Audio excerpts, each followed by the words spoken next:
Okay, hello everybody. Welcome back to our special podcast called This is Not Forced Inclusion. Here in chapter 2 we have Myths of Inclusion and Disabilities with me, Cecilia, and Carlos? so let's talk about some of the myths about educational inclusion according to Gonzalez 2023. Example: teaching teams are not prepared for this system. It is necessary to understand that it's about finding solutions to provide the most optimal learning for students and that both teacher, tutors, and support staff must work together. What do you think, Carlos? Well, Cecilia, I think not only inclusive education is surrounded by various myths and misconceptions, but even disabilities also suffer from it. For example, did you know that most people believe that being blind equals to only seeing darkness? When there's a diverse spectrum of blindness that affects how much you can see. In some cases, people see the world around them blurry, while others can only see a small dot in the center of their eyes and nothing else. Yet many people fail to realize that the effects of blindness not only stop at that, but they also have psychological effects on the people that suffer from it in the form of a slow learning process, as the experiences that make up their knowledge are not the same as a person who has their full visual capabilities. Okay, very good. And with this work system, discrimination is. That's why most people say, but it's a might. It is not correct. Maybe it could help a little, but it doesn't make a lot of work. And do you know that without class size reduction, inclusive education is not viable? Other people say that too, and it is not correct. While this may help, it is not really an impediment to providing students with quality learning. Even though inclusive schools must forget about diagnosis so as not to create stigmas. Practices that avoid diagnosis as disability, illness, or disorder may mean that intensive support is not provided to students who need it most. Oh, talking about the inclusion, the audience, I to the audience, I give some questions that I would like to show. Hi, I have a question for you.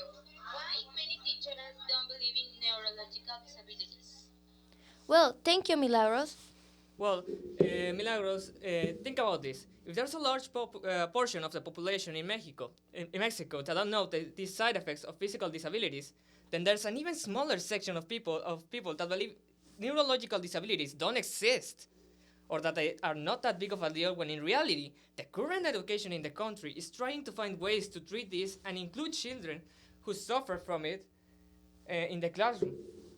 I have been witness to educators that have a long history of teaching at elementary level of education, yet they laugh or scoff at the mention of autism, signaling that the children only want attention or they throw tantrums on purpose.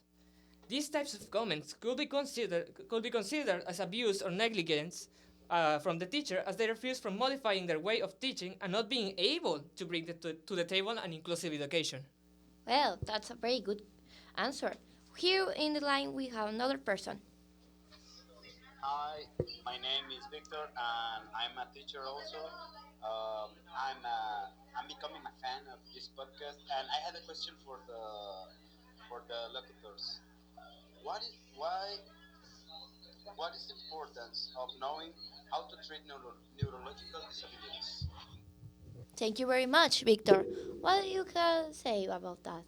Well, Victor, imagine the situation, the last example I did or proposed. Imagine what would happen if one of those teachers oversaw a student with Down syndrome. They require their fair share of attention, as most of their problems are neurological and their bodies are often frail and small. Their learning capabilities are reduced, as most learning processes were not developed correctly, along with other characteristics such as perception, memory, attention span, and language. If we don't open ourselves to delve into these topics of inclusion or disability, we are prone to risk the education or well being of the students. Can you imagine that? Of course, in an inclusive school, individualized attention is not needed.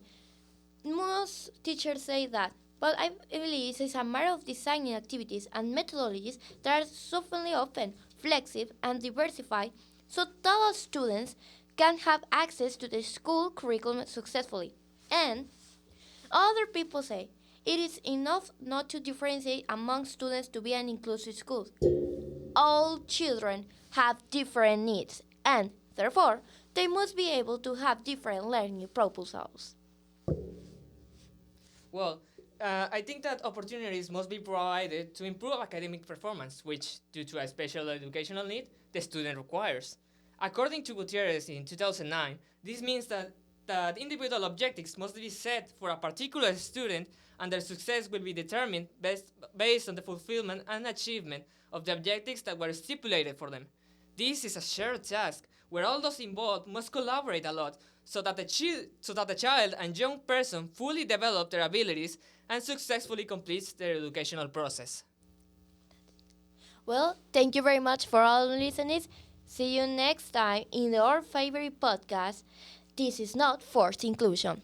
Goodbye.